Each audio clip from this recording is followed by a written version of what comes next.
So obviously we don't have the Tears of the Kingdom to talk about because we've already talked about the previews and stuff like that. So I thought it would be fun to kind of go back on the Legend of Zelda franchise as a whole. And not this is not a tier list, this is not a rankings, but like just kind of briefly talk about them. And I think the ones that we both played more in depth we'll get into more of a discussion about. But I kind of want to just kind of like I came into this with one thing that I like about each Zelda game, or one thing that I appreciate about each Zelda game. Okay. And so I think I put that in the script. Did you come up with things for the ones you've played, or are you just going to kind of go off the cuff? Both. Okay. Yeah. All right. So the original Legend of Zelda, 1986, NES pops out, and video game crash happens, and this toy company from Japan comes out, put out Super Mario Brothers, Donkey Kong in arcades, and The Legend of Zelda. And this is obviously the foundation of the series. Something that I really appreciate about the original Legend of Zelda is how revolutionary it was. You look at the games of the time, like save files weren't a thing really. Like you had passwords. Like you were playing Metroid, you had to write down like a giant 10 thing password. Yeah. And even most games didn't even have a password system. It was just what it was at the time. And so Zelda comes out and they're like, hey, we have a save feature in our game. You don't have to write down the password. You don't have to do anything like that. Even like going left in a video game wasn't really a thing until Zelda came around. I mean, it's just, I mean, Adventure I think predates Zelda, but Adventure was garbage, so we're not gonna, whatever. But at the end of the day, like that's what I love about the Legend of Zelda, the original one. Also, fun story about the theme, this iconic theme that has gone for 30 plus years. I don't know if you know this, but Koji Kondo, he wrote the main theme in like a day. So they were going to use some, I think it was some classical music. I don't remember exactly. I should have looked it up for the sake of the story, but it was either like Mozart or like they were going to use something really classical, and it was copyrighted, so they couldn't use it. And so they were like, shit, Koji Kondo, go write something. And this man, he said he went into the dungeon and wrote like the greatest piece of video game music of all time in like a day. It was like Friday afternoon, and like, all right, we'll see you Monday. Have that song ready. It doesn't need to be a banger. And it was a banger, Devin. It was. Zelda 2 is the black sheep of the franchise. I'm not going to lie. It's my least favorite Zelda game. But music is great, so I appreciate the music for it. A Link to the Past. This game came out in 93, year I was born. So this was like before my time. And I understand like some people say like it's the best Zelda game. And I totally respect that opinion. And I totally see it. I love A Link to the Past because it sets the formula that I think is the best Zelda formula. I think that it is the perfect way to play a Zelda game, and you can build off of that formula, and you can make changes to the formula, but the base formula that's there, I think is just A Link to the Past brings it in where it's like, okay, you're in the open world, explore the open world, find the dungeon, go to the dungeon, go through that dungeon, experience a great dungeon puzzles, great dungeon boss, great dungeon combat, get a cool new item, go back to the overworld, go back and explore the overworld some more and have some great time in the overworld again. And you just kind of go through. And we could disagree on that. I think we have a fundamental disagreement on Zelda, I think, maybe. When we get to Breath of the Wild, we'll see. But No, I think that formula, obviously you build off of that formula, but that formula is just so perfect. And A Link to the Past is the first step in the modern Zelda sphere, because you have Zelda 1 and Zelda 2 and they just happen. And obviously Zelda 1 is just A Link to the Past, but like simpler. Mm-hmm. But A Link to the Past just does everything so much better, and it's great. I think it's a great formula. I just don't think it's. I think it's a great formula. I like playing games like this. Yeah, I love A Link to the Past. Again, this game was before my time, and like when I play this and I play the original Legend of Zelda, I love them so much. I think that A Link to the Past has like just incredible music. The art design's great. Again, I could say I love the music for most of the Zelda games on here, but I didn't want to use that as my thing for each one. Yeah. But the music is just phenomenal. The Past. It's just so much fun to play. It's so good. It's a game I would love for you to play at some point. Next up, we got Link's Awakening. This came out on the Game Boy. It later got a DX release on the Game Boy Color, and then also got an HD release in 2019. And no, I didn't write the years down. I'm just the years that I remember. I'm stating the ones I know and I'm not stating. Link's Awakening is so charming, and that's what I love about it. It was originally a side project that the Zelda team was working on off the clock. Like they were just like originally the Zelda team was like, "Hey, do you think we could do Link to the Past or something like it on the Game Boy?" And like they were just like tinkering in the studio off the clock. Did you say the year for this one or no? Link's Awakening I think came out 1991. 91? Link's Awakening. Link's Awakening 3. Oh, Link to the Past 91. I am mixed up. I'm sorry. Link's Awakening came out the 93. And it's just so charming. It was a little side project for them. It was something that they were just working on, and eventually became a full-fledged project. And I love it for what it is. And I think the HD remake perfectly captures this charming side of it. Like it goes with like the chibi little toy route, while also this B-roll that we got playing. The opening cinematic is so cool.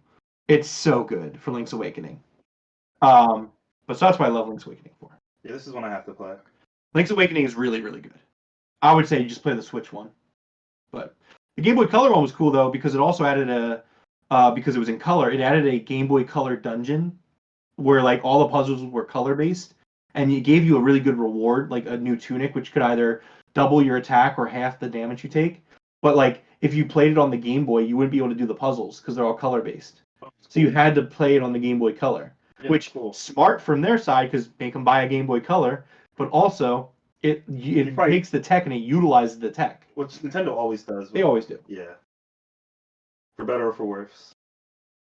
Next up, one of the GOATs, Ocarina of Time. Ocarina of Time, it's part of my first gaming session.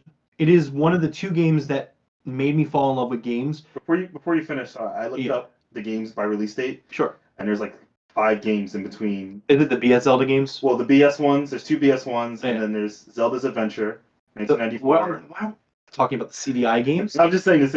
I'm not talking about the CDI. The Faces of Evil and the Wand. No, but this is a celebration of the Legend of Zelda, and you want me to talk about the CDI games? I'm just saying you skipped a few. That's all. Exactly. They're not included in this list. The list that you sent him? I didn't send him a list. He looked up a list. Okay. I put in the script, B-roll, any and all Zelda games. LOL. I am playing the Evolution of Zelda 1986 to 2003. This is listing all the games that actually matter. Thank you, Jeff. I didn't play those either. No, because you're trolling right now. I'm just okay. I'll give you this. The BS Zelda games were cool. They were because they were an experiment. So if you don't know, the BS Zelda games were basically one of them was a remake of the original Zelda. The other one I don't remember exactly, but they ran off the Link to the Past engine and were a Link to the Past, but Zelda 1 and something else. And basically, in Japan, you would connect your Super Nintendo to the internet, and it was kind of like a radio show that you were playing Zelda in during. Yeah. So it was like a time limit, and you had to go do the thing, and the story was going on while it was happening. Mm-hmm. It's not a full release, so I didn't include it. I'm not going to talk about the CDI Zelda games. I think Nintendo really obviously fumbled their relationship with CDI. That is the all-time biggest Nintendo mistake. We can talk about the Wii U, but Nintendo fumbling that CD add-on led to the creation of PlayStation, which is like for them not good, but also their partnership with CDI was just terrible. So terrible. But anyway. Okay. Ocarina of Time. Ocarina of Time. It was part of my first gaming session of all time. It was a 1-2 punch for me where Mario 64 sucked me in, and Zelda Ocarina of Time was like, you're not going anywhere. Like you're here.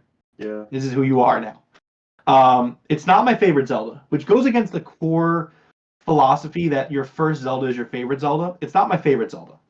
But it is so important to me and holds such a soft spot in my heart that like I will forever love Ocarina of Time for what it does.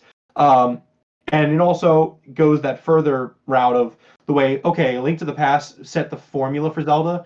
Ocarina of Time was like, here's the formula in 3D. That's what I was going to say. It's the first 3D game to really nail 3D, apart from Mario 64. Yeah, for me, this is my Link to the Past. That's to you. This is Zelda should be like this in my opinion. Yes. When I play games. I completely agree. Yeah. Yeah, I agree because Ocarina takes the Link to the Past formula and adds to it. Mm-hmm. I think that Ocarina of Time, it's so revolutionary. Like, and that's why Zelda is such a revolutionary franchise. This is the first game that did Z targeting well. Mm-hmm. Any game you've played that has Z targeting or like any type of targeting mechanic, this was the game that made it work. The first. Yeah. Like, There's And a lot again, in this game that's just there's a lot in this game that, yeah, the music, the overworld, yeah, while empty by today's standards, blew people away back then.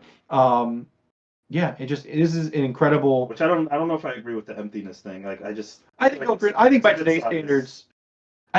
standards, especially when you see what Majora's Mask does, Ocarina of Time's overworld, at least not Castletown, but overworld. The overworld is very barren. There's not a lot going on. If you ask me to be critical of Ocarina of Time, which I don't mind being, my one issue with the game, like my biggest issue, is the fact that I wish the open world had more to it. Okay. That's just me.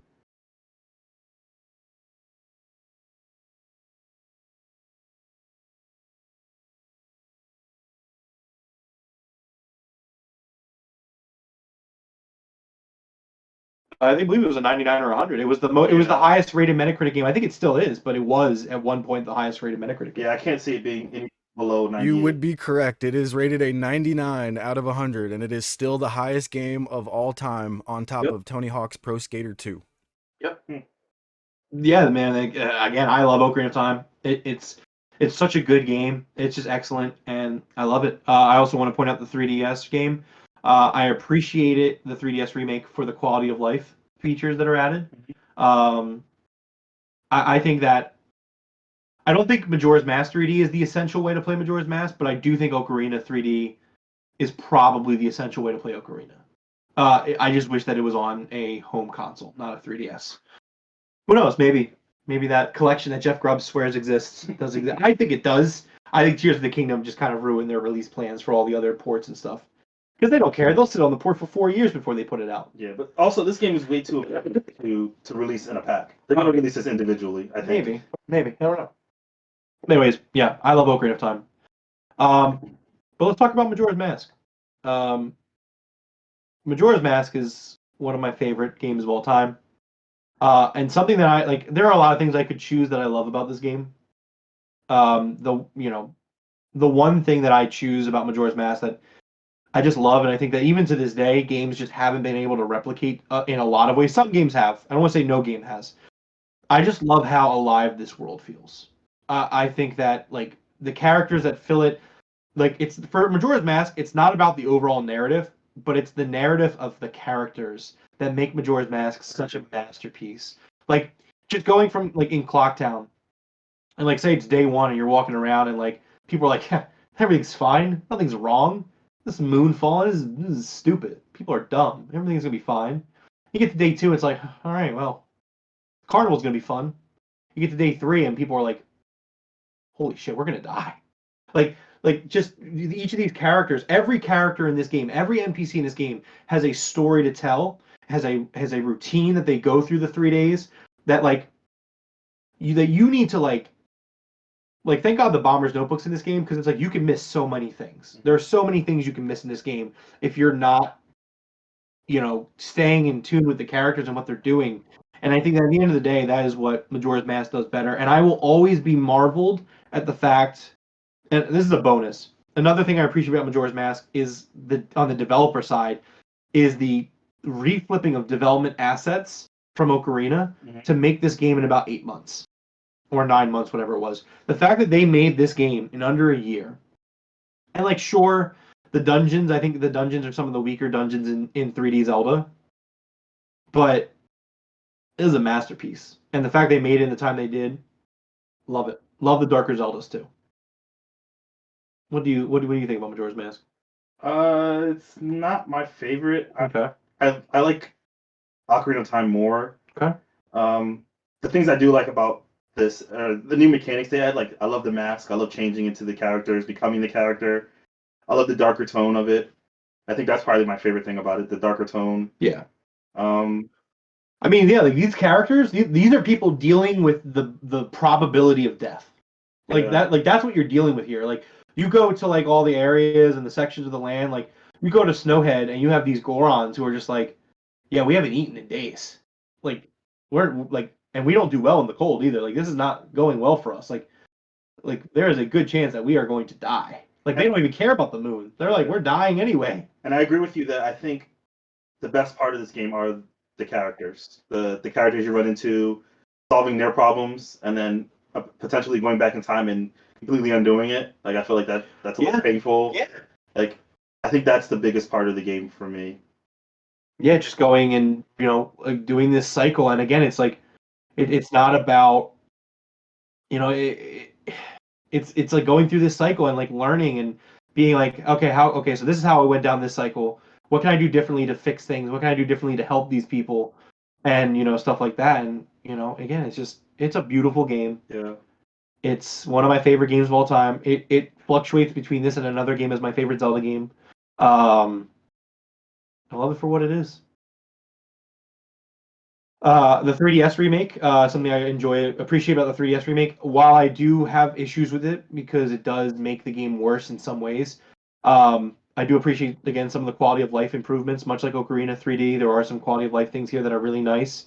The saving feature is a lot better in Majora, where like I understand why you don't want to be able to save midway through a 3-day cycle. It is kind of a pain to sit down and be like, okay, well, I need to set out the next 2 hours of my time to do this cycle. Otherwise, it's not worth my time doing sometimes. So I appreciate that. But yeah.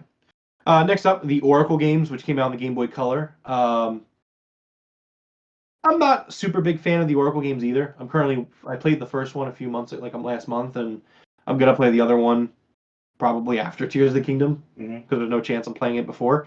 I like the idea of having a game that links your games together to give you a final experience. Because that's what these games do. Basically, the Oracle games, you complete one, you get a code for the other game, and then you can link them for a final experience. Oh, that's cool. I didn't know. Yeah. It's code based. And also, if you put the code in for the other game, I think some of the in-game experiences are different, which is cool. I also really like, and this is kind of like a small thing, I like that because these games came out after Ocarina and Majora, there are some things in the game that are in this game.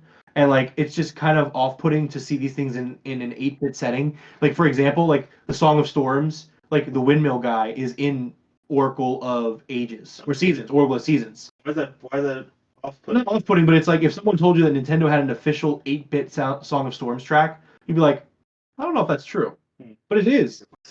Yeah, it is pretty cool. That's my favorite song. You should check it. You should listen to it after the pod. There's a part of the world where he's just there and it just plays the Song of Storms in 8-bit, and it's really cool. Yeah, that's cool. But like even the B-roll that producer Jeff was playing, like it showed like the monkeys from Majora's Mask, and it's like oh wow, yeah, that's them in 8-bit. And the Oracle games just kind of do that, where it's like, oh yeah, that's a thing I'm used to seeing in a 3D space, officially in an 8-bit space, and it's unique. Yeah. That's what I mean by off-putting. Not off-putting in a negative way. It's off-putting in a way of like, that exists. Yeah, that's true. Officially exists, mind you. Four Swords. The original Four Swords. I thought it was a really cool experiment to do multiplayer 2D Zelda, and I think they further do it in a future game, which we'll get to in a little bit. Wind Waker. So to pick one thing, and again, this is a top 3 Zelda game for me. I love the art style. I think that this game is timeless in its art style and music. Again, music for all of them, really, but the art style for Wind Waker is just so perfect. It didn't even need an HD remake. Honestly, like if you look at GameCube gameplay, the only reason you need an HD remake is so that way you can have it on an HD console. But like the graphics itself on the GameCube, I don't have an issue with it. We started this last year. We didn't get to finish it. We were like about an hour and a half, 2 hours in. Yeah, we played. So I played a little bit of it as a kid. Yeah, but not enough. Yeah, and then I played with you. We played about 2 hours. Yeah, actually, I think we played a little bit more than that. It was probably like 4 or 5, but you didn't make it to like the second dungeon. Either. No. Well, I didn't think you made it to the first dungeon. Did you? I think so. Dragon Roost. Yeah, we did Dragon Roost. Okay. I would start over if we played again. Yeah, we would start over. I haven't finished this game. This is probably a top 3 game for me over the other ones. I know that I would love this game if I just played it. All. Yeah, you would. I told you. This is a Devereaux Zelda game. Yeah, and I think the reason I like this so much, I like the traversal. I like the traveling. I like the island aspect of it. Yeah, it really it gives you a reason to explore, and that's Zelda games you kind of go to the dungeon and you're going to get your sword there. Whereas in this game, it feels like, oh, I can explore, and it still has some of the character based stuff in it too that I liked from Majora's Mask. Right. So yeah, I do like this one a lot. Yeah, Wind Waker is incredible. It is just a phenomenal video game. HD remake again. It's the least needed of the remakes. I appreciate that the HD remake tweaks a late game quest. I'm not going to spoil it for you, but it tweaks a late game quest to make it a little bit more manageable, a little bit more reasonable. Also, the Swift Sail is great. Four Swords Adventure. Again, this just kind of furthers my point about Four Swords, where I thought it was really cool for them to take this multiplayer idea concept and turn it into a bit more of a full-fledged game. It's cool. I appreciate it for that. Minish Cap. So this is actually one of the few Zelda games that I just haven't gotten around to beating yet. Okay, you played it though. Did we play? No, yes, you played it though. Right? I've played it. Yes, I've put a lot of time into it. What always happens is that I'm a completionist. So like there's these kinstones in the game where you have to match them, and for one reason or another, I always hit like a roadblock where I can't match some of the kinstones, and then I kind of fizzle out and like try to start playing something else. It's always been timing for me because I didn't have Minish Cap as a kid, so it's a game that I have had only like as an adult, and just time gets in the way. But my favorite thing about Minish Cap is just how perspective works in that game. I think that changing size is such a cool idea. And like the boss of the first dungeon is a green chew, which is like it's like such a weak standard Zelda enemy. Like in Wind Waker, you just mow these things down. Yeah. But like because of the change of perspective, it's like 100 times bigger than you, and it's just so cool. So like because you're smaller. Yeah. So like this random enemy, which is usually like a one sword slash you're done kind of enemy, it becomes a boss. Breath of the Wild, you literally mow them down. You're on a horse and you just kill them as you run by. Exactly. So I think that is kind of. So I think Minish Cap's really cool. I dig the art style a lot of Minish Cap. That GBA Zelda looks pretty good. Yeah. So I like Minish Cap for those things. I'm gonna go back and play it probably this year. Twilight Princess. Well, you're forgetting one. Which one did I forget? Freshly picked Tingle's Rosy Ripe Land came out in 2006. Don't forget that one. All right, go ahead. Devereaux, Yeah. you need to be stopped. I'm not going to talk about You don't want to talk about Freshly Picked Tingle's Rosy Ripe Land? Rupee Land? No, I'm not going to talk about the Tingle game that came out only in Europe and was weirdly perverted. That's just Tingle. That is just Tingle. You are correct on that. Skip it then. I'll tell you what, when they port it to America, All right, that's fair. then I'll talk about it. That's fair. They actually have another one, which you're going to bring up later in the list. Oh, Yeah, absolutely. it only came out in Japan. That one didn't even come out in Europe. That's how crazy. That's all you need to know about the first one. They were like, all right, sequel, maybe only Japan. All you need to know is they didn't put this game out in America, either of them. So what does that tell you? Twilight Princess.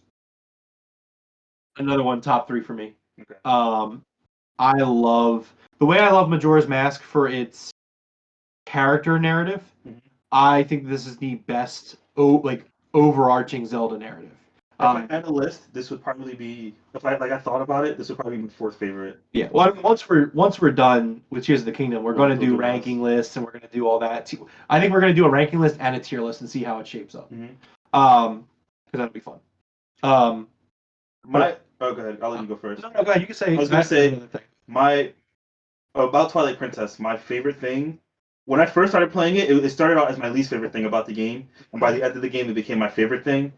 It's the most cinematic Zelda game that I've played, and I didn't like it at first because it was like everything kind of felt like a rail in the beginning. It was like all right, but then there was a turning point in the game where it was like I don't know why I just like it. It felt the most story-like of all the Zelda. Yeah, that's what I'm saying. It's the best overall narrative in the Zelda game. Yeah. Like that. Yeah, it's the narrative. I love the darker tones, which is why I'm very excited for Tears of the Kingdom because I get the same vibes that I do Majora and Twilight in terms of that darker Zelda, which is what I want. It's got the dark tones, the narrative, the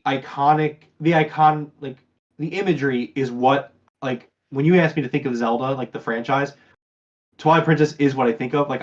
For me, the ideal looking like designed Link is that Link. The ultimate Zelda is that design of Zelda. The Ganondorf is that design of Ganondorf. Maybe Ganondorf I could be swayed a little bit, but like for me, that's really what does it. Where it's just like this is what Link, Zelda, and Ganondorf should look like.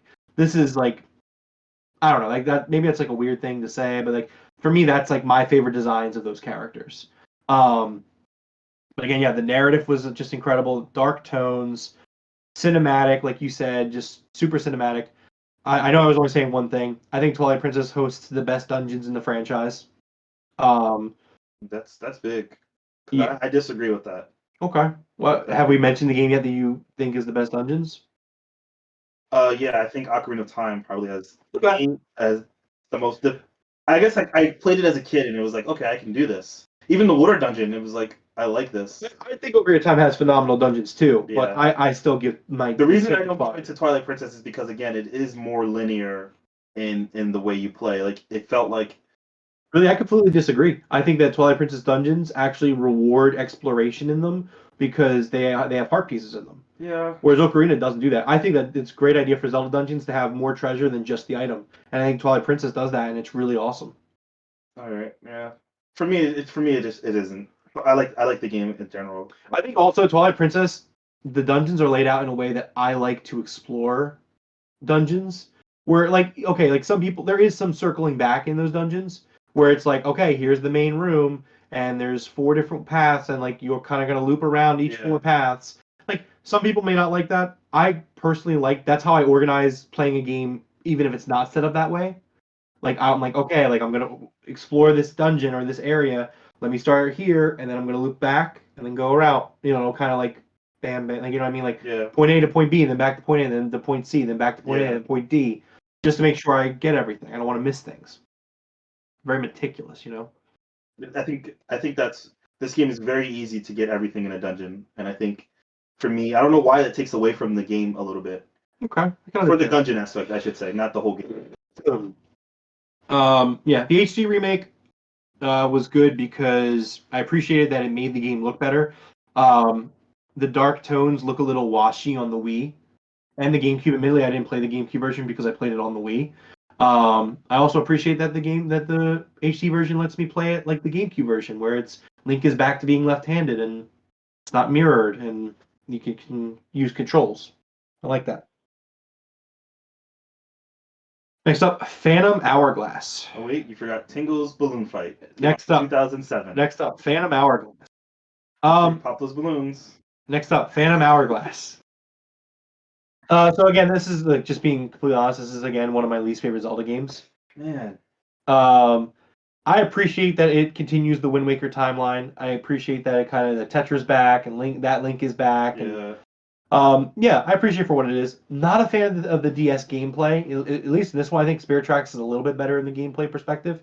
Do you think that's what stopped it? If the gameplay was better, it would stick to you more? Yeah, well, so another thing, and this is something people don't think about, is the game is I'm left-handed, and so Yeah. Spirit Tracks, if I recall correctly, has an option whether you're left or right-handed. Phantom Hourglass doesn't, so controlling it doesn't always work super well for me. Yeah, no, that's because I use my left hand for the stylus. Yeah, that's that could take you out of a game, so I get that. I played the Wii too. I played with the Wii remote in my left hand, Yeah. and because of that, I did have like throughout the years of the Wii, like there would be like a lot of like issues where the Wii would be like, hey, you're not actually doing this right. And I'm Yeah. like, I am. I'm just using my left hand. But yeah. So Phantom Hourglass. So you played Phantom Hourglass. What do you like about Phantom? I don't know. I think just the game mechanics. I love it. I like the dungeon. I don't know. It was just a really fun game. I don't know if it's in this one or the other game, but there's like a whole part where there's a stamp. And Yeah, I was gonna bring that up. So that is in this game. I think Spirit Tracks does it too, but they're like also it is cool how they really utilize the DS. Yeah, they really do. And like just having that bottom screen of the map there all the time. Yeah. I don't know. I love that game. Yeah, I'll give you that. Those things are all great. I love both of those games. We'll get to the other one, but yeah, I love both. And I think I like Spirit Tracks more than Phantom Hourglass. Well, so do I. And next up is Spirit Tracks. Well, there's two you missed this time. Link's Crossbow Training in 2007. Okay, I'll talk about that one real quick then. That's fair. Okay, and Ripen Tingle's Balloon Trip. I'm not talking. There was 3 of them. Balloon Trip of Love came Was out in there 2009. I think there was 3 Tingle This games. one's for the DS. And I think this one came out in the US. Actually, maybe No, not. it definitely This is didn't come out in the Japanese. US. It definitely didn't come out in the US. It's Ripen I would Tingle's have it. Balloon Trip of Love. Well, we're not now. It's a sequel of Balloon Fight. Link's crossbow training was cool because you got to shoot things Yeah. as Link with a crossbow. Mhm. And that's pretty dope. And it was Twilight Princess Link, which again, I love. So okay, I'll give you that. I'll talk about that one briefly. That was cool. I have that too, actually. Came with the Wii Zapper. Oh yeah. Which I got it was funny because I got the Wii Zapper for Christmas one year because I really wanted to play the GoldenEye remake, and that GoldenEye remake was freaking dog shit. So I used the Wii Zapper and I was like, oh cool, I'll play Link's Crossbow Training real quick. Played that for like an hour and I was like, oh, this is cool. All right, time to play GoldenEye. And then I went back and played Link's Crossbow Training. Yeah. Was not good. Let's see. Spirit Tracks. Yes, Spirit Tracks. Spirit Tracks. So little thing. I think it's better than Phantom Hourglass in almost every way. And I really like trains. No, yeah, the train aspect. I love trains. That's probably the best thing about it. I think like riding on the rails and like changing rails back and forth. So, it's just people. This is like a small thing about me that people just. It's not something that comes up, so it's like people don't know. But like, I think that like train travel and like trains in general, there is something that's like not romantic in like a love sense, but like there's something that's so romantic about like trains and just train travel. Like, I don't know. I'm weird. Maybe it's because I was obsessed with Thomas as a kid, but like because that was my jam as a kid. Even as an adult, I like sometimes go back and like watch them just for the hell of it. But like, there's just something cool and magical about trains. No, I agree with that. It's just Traveling by train is specifically steam engine. Obviously, diesels take a little bit of the fun out of it. And trains aren't what they used to be in terms of like fun and like exciting, magical type stuff. But like, yeah, so like even like electric trains that just go super fast. But like when you're going, I like the long travel trains. Yeah, like a scenic train. Yeah. There's a place up in New Hope that we go to. It's like the New Hope train. Yeah, you told me about it. It's so cool. Yeah. Yeah, it's so cool. But yeah, so that's why I like Look the at the gameplay, like, trains, and it's better. It's better than getting Phantom nostalgic over Hourglass. this game. Yeah. What do you like?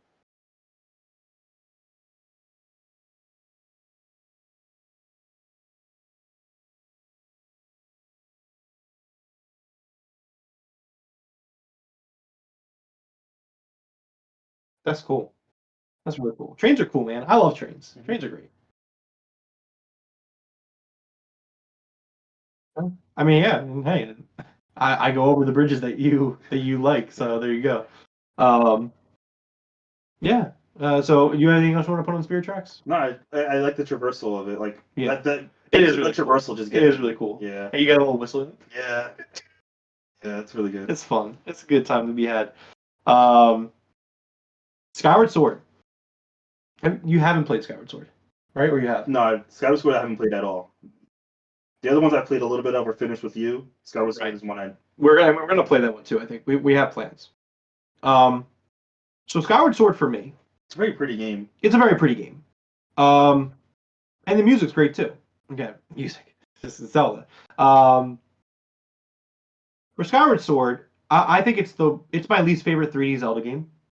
That doesn't mean I think it's a bad game. I do think it has some fundamental flaws that kind of make it repetitive and also not very enjoyable. I also think that the way you play, like you're left-handed, so I think again this is another game. Well, so I'm looking at this from the perspective even of going back on playing it the HD side when it was just controls. Okay.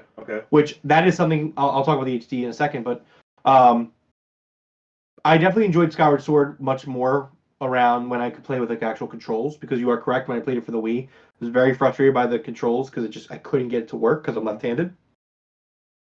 It was terrible actually. But so the thing that I love about Skyward Sword, above all other things, is I think Skyward Sword has some really underrated dungeon design. I think that the Ancient Cistern, for example, is like one of my favorite Zelda dungeons, and that's in this game. It is just an all-around great game in terms of dungeon design. I don't think every single one of them is a home run, but like for example, like I think the first dungeon in which I think is called the Sky Temple. I think. Don't quote me on that. I forget what it's called because it's been a little while. But I think the first dungeon's really good. I think there's some really strong dungeons in this game. And yeah, that's the thing I choose to appreciate most about Skyward Sword is its dungeon because I just don't want to say music every time. Um, in terms of the HD version, really, really super appreciate the fact that they made it so you could do the Joy-Cons or control scheme. And I think the control scheme works. I was shocked that they made it work, and it works. And I definitely enjoyed my playthrough of Skyward Sword HD much more than I did of the original Skyward Sword. Okay. And this game, when we do play it, I think this game was partly spoiled for me. Like, I kind of know how it ends. I do like the story of this game. That is, yeah. Yeah, I think it's a really good story. I don't want to spoil it, but there is a point, and this is another moment. I mean, I kind of know, like, I know about the Master Sword in this game. I know about, I think Ganondorf, he's in this game with the whole mirror thing? No, Ganondorf's not in this game. Okay. Then I'm just thinking of the Master Sword story. I know about her. Yeah. So, we have Fi. You know about Fi. Yeah, which Zelda game is the whole thing with Ganondorf being trapped in a mirror, I think it is? Trapped in a mirror? Are you thinking of A Link Between Worlds? Maybe. He's trapped in a painting at that point. Okay. I know. I mean, in Twilight Princess, he gets sent Princess. through the Okay, mirror shards. That's what I'm thinking. He goes through the mirror to get sent to the Twilight Realm. That's what it was. Yeah. But so with, sorry, I lost my point. What was I saying? We were talking about Skyward Sword. Yeah, Skyward Sword. So story the line. story lines. So Skyward Sword has a story beat in it at the end. Like when we talk about like memorable Zelda moments, Skyward Sword has those still, and I love it for that as well. There is a thing at the end that I just love so much. It is one of my all-time favorite moments in Zelda. And I don't want to spoil it for you, but I think people that have played Skyward Sword would know what I'm talking about in terms of something that goes down after the last boss fight, something that's said by the last boss that just, I love it. Okay. It's just so good. It gives me like total like Batman Joker vibes. Like I don't want to spoil it. I don't want to go too far into it, but yeah. Okay. All right, we're almost at the end here. Link Between Worlds. I love that A Link Between Worlds took A Link to the Past 20 years later, went back to the exact same Hyrule, and told a new story with new characters. And I just think that was a really awesome experimentation of new and old. That was actually a really fun game. That was really fun. Yeah. All right. Next up was Triforce Heroes. Before you get there, what do you Hyrule Warriors, the first one. Oh yeah, Hyrule Warriors. I didn't include that. Hyrule Warriors is cool. It's a really cool game. It's a dynasty game.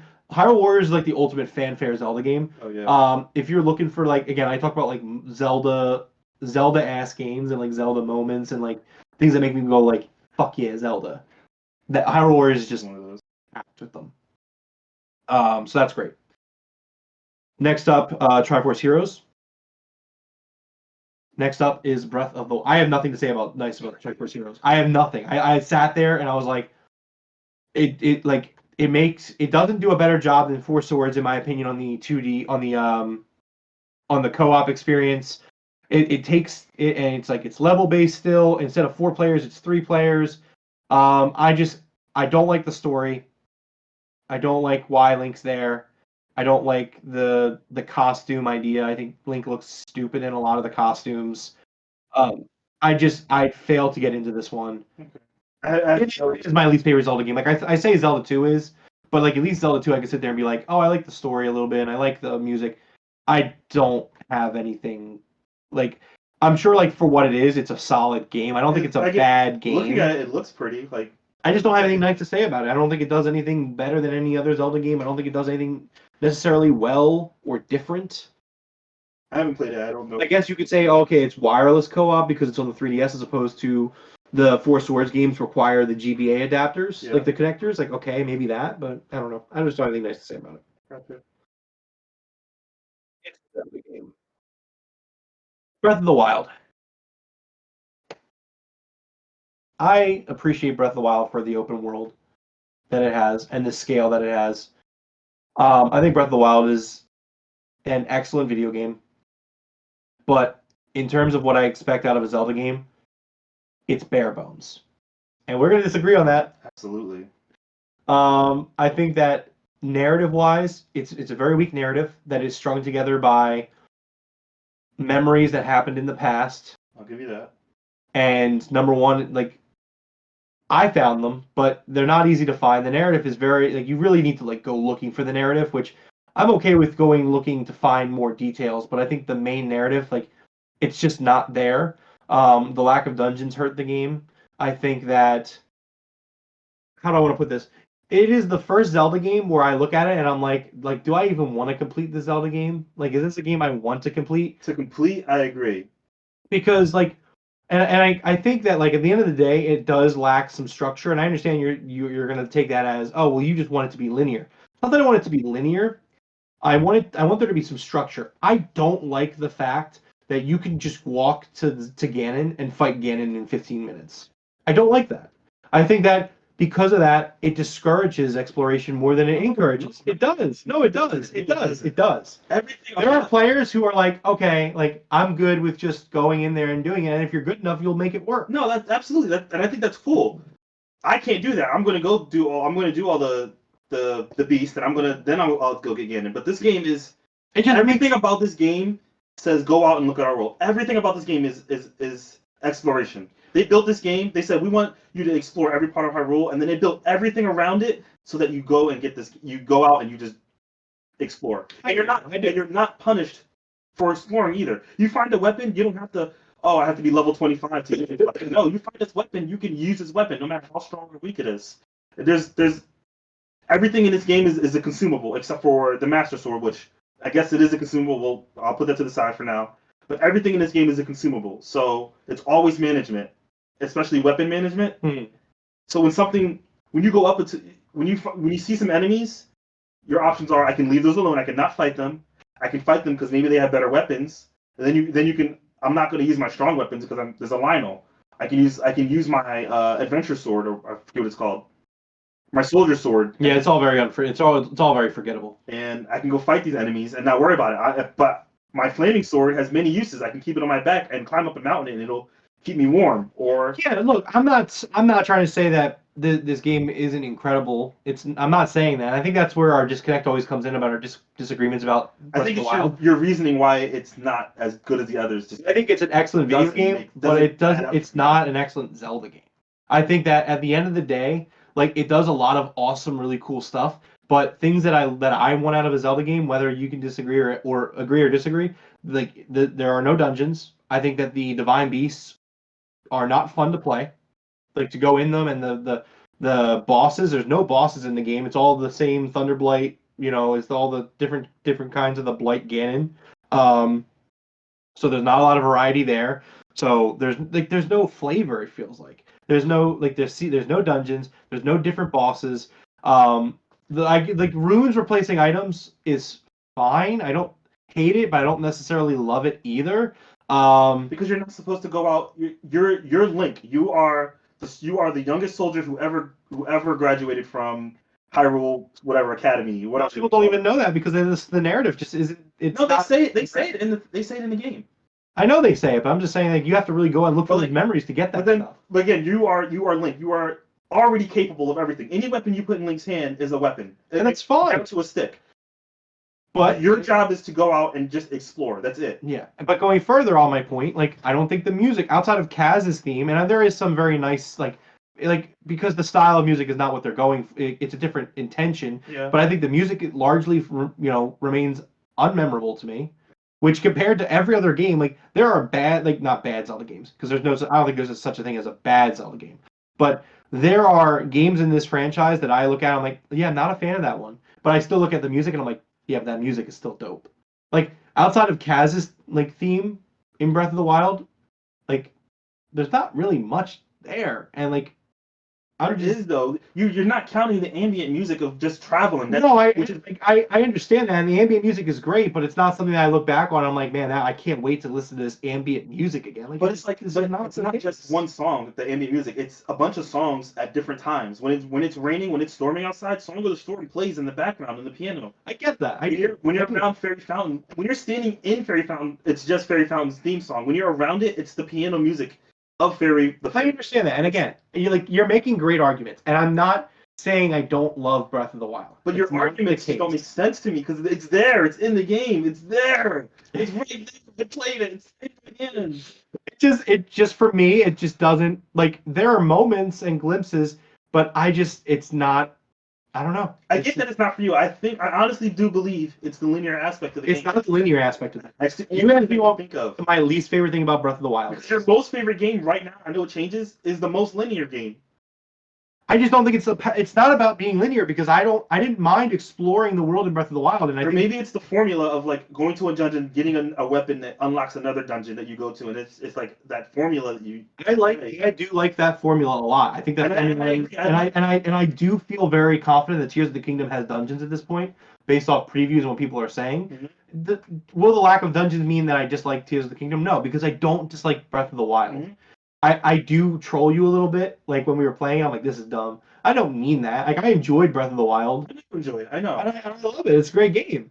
It's just that some of the things that would, if dungeons were in this game, it would be a lesser game. Honestly, I don't think so. I It would disagree. be a lesser. I think that the Divine Beast, that is something I will legitimately stand by. That I think the Divine Beasts are not fun they're not fun puzzles, and the boss is very underwhelming in a sense that like they're all the same boss with a slightly different attack formation, and it's like it's just it's underwhelming. Like you do one like that's my thing. You do one Divine Beast, you've done them all. There's not a lot of differentiation there. And then I also feel that way about the shrines in the sense that like while the shrines have different puzzles in them, like they all just feel so samey that they just blend together. And like the overworld of Hyrule, and this is what's so crazy about it, because Breath of the Wild's like Hyrule is not that. It has the Gerudo Desert. It has the snow peak or whatever it's called. It has the Rudo area. It has villages. It has the seaside. It has little bay villages. It has Hyrule Castle.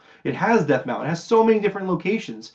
And yet, like, I feel like they put so much time into the overworld, which is great, that, like, why couldn't the dungeons, well, number one, there's not dungeons, but, like, why couldn't the shrines be, like, about those areas, themed around those areas? Why couldn't the game just be a little, like, I don't know, like, it's weird to say, like, I find it to be kind of unmemorable. Like, I want to play as Link, and I want to be like look to your left. You see that Link right there in that poster with the shield and the Master Sword? That's what I want. I want like the fact that you can't get that shield until you go to the dungeon of Hyrule Castle, which you didn't even know about. Like the dungeon, like you can go to the basement of Hyrule Castle and get that shield. Oh yeah, I did know about it. Yeah, but I told you about it. I think. No, You were like, oh, you can? I was like, yeah. outside the castle, you can get it from outside the castle. There's like a little area, like a water. If you cross that lake, you can blow up this wall. Right, that's what I'm saying. It's the basement of the castle. Yeah. Yeah. Oh, yeah, I know about it. But I'm just saying, like, I don't know, like, I want that shield, and I want the sword that doesn't break, and, like, the fact the Master Sword breaks, like, even when it's fully powered, it's underwhelming. It's because it's a take away from the game. Everything in this game is a consumable. The minute you give someone a sword that doesn't break, what's the point of exploring? Yeah. Well, as much as I want to keep talking about Breath of the Wild, we're going to have to move on a little bit because we are getting a little stretched for time here. Yeah. Real quickly, lastly, Age of Calamity came out. It was the last Zelda release. Great gameplay. I thought I was going to love this game. The story was BS, and it became a what if didn't actually happen scenario. I was loving it until I realized that it wasn't canon.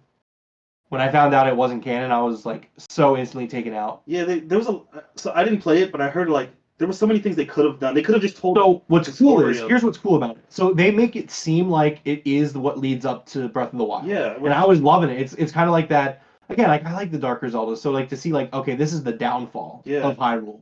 Like this is we're gonna see it. And so like they're going that route, and then you do this level where like okay, this is it. This is where it's happening. And then like the champions from the not the champions that die in Breath of the Wild, the new champions. They come back from the future because of this character that like this little robot that has time travel. It brings them back to save the day, and you end up beating Calamity Ganon in the past, and Breath of the Wild doesn't happen. And I'm like, what?